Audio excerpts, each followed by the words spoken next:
You ever get pulled over for being too confident? No speeding, no broken laws, just your skin and your posture doing all the talking. Well, Eleanor Vance got pulled over. 2 minutes later, that cop's career done.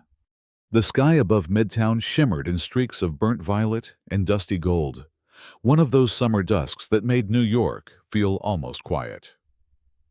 Eleanor Vance stepped out of the federal courthouse, heels clicking on polished granite like a judge's gavel. 22 years in federal prosecution. And tonight, she was just trying to make a dinner. Not a case, not a hearing, just a meal with Mayor Samuel Reddick, a friend who remembered her when she was still temping for legal aid. She drove her sedan through downtown, slipping past yellow cabs and honking delivery vans. But traffic stalled, and in a moment of impulse, she turned left, into a quieter street. No GPS rerouting, no cop cars in sight, just gnarled old trees, a flickering street lamp, and then headlights. Too close! Closer! Slam! A patrol vehicle, no sirens, no lights, swerved in front of her. Nearly clipping her bumper, she braked hard. The door of the cruiser creaked open. A man stepped out. No badge, no body cam, just a big belt, big flashlight, and a bigger sense of control. He approached. Your left taillight's out. He never looked at the light, never asked for ID. Eleanor stayed calm. I wasn't aware. You're welcome to inspect it. Step out of the vehicle. Her brows lifted slightly. I'd like to understand the issue first. The man leaned closer, voice like gravel and cigarettes. Did I stutter? She slowly handed over her license and registration. He didn't even glance at them. And he didn't return to his car. He just stood there, breathing heavy, eyes locked on her. That's when she saw it, no nameplate, but a belt tag that read K. Merritt. Keller Merritt didn't follow protocol. He circled her car like a wolf, hands dragging lazily along her trunk.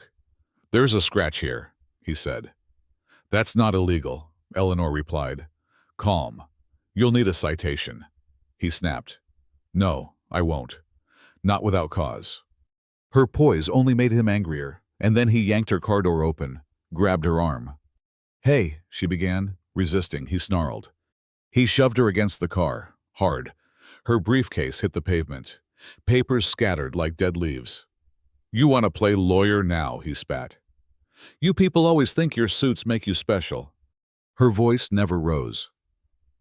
I know the law, she said. I help enforce it. His breath was sour.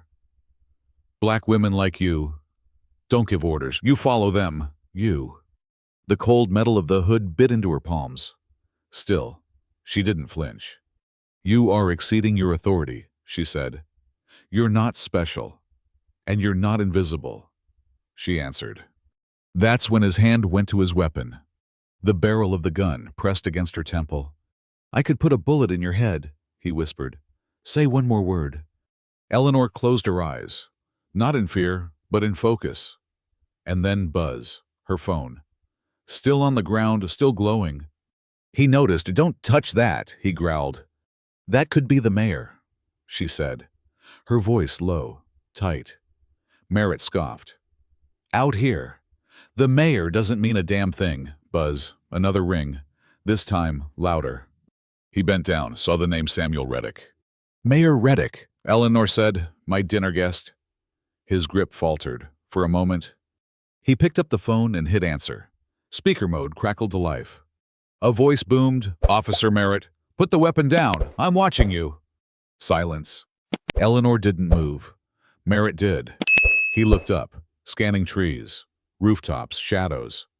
You know who you're pointing a gun at, Reddick's voice barked. That's Eleanor Vance, federal prosecutor. You're finished. Put it down now. Still, Merritt didn't drop it. Do it, Reddick warned, or your next uniform's prison orange. This time, the gun lowered. Eleanor stood, blood on her cheek, dust on her suit. She looked him in the eye. You just learned something, she said quietly. Sometimes silence speaks louder than your weapon. Sirens exploded in the distance. Then came the flood, flashing lights, screeching tires. A black cruiser skidded to a halt. Police Chief Valerie Tran stepped out, coat flapping in the wind, eyes already locked on Merritt. "On your knees, now!" Merritt didn't resist, but he didn't understand yet. Not until the cuffs snapped shut. Eleanor stood, spine straight. Chief Tran looked her over. "You okay?" "I'm fine," Eleanor said. She wasn't, but she said it anyway. That moment should have been the end, but it wasn't. 3 days later, a video leaked online. Heavily edited, mute parts missing, camera angles twisted. It showed Eleanor refusing to comply, her voice raised. The gun never seen.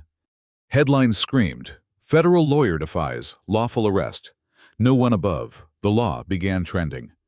The world moved on, but Eleanor didn't. She noticed something strange.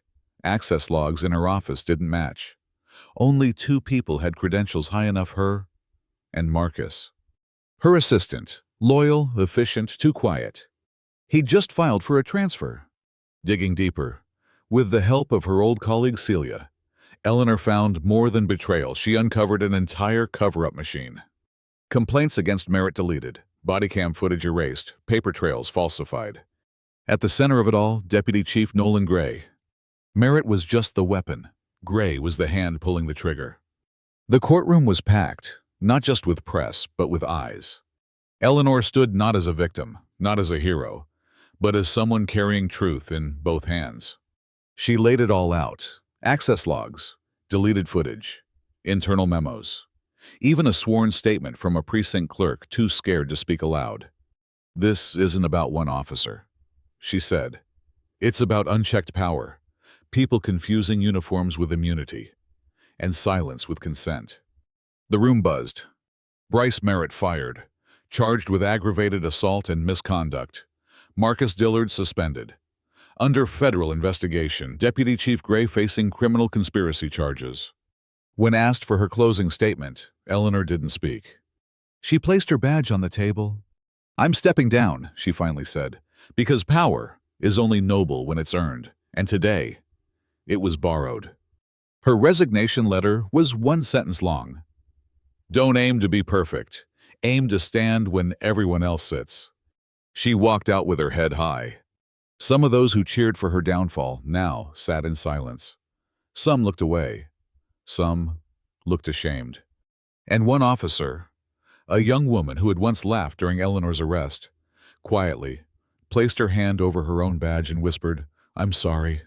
Yeah, sometimes prejudice doesn't scream. It whispers, it waits, it hides behind rules. But truth doesn't need volume. It just needs someone willing to speak.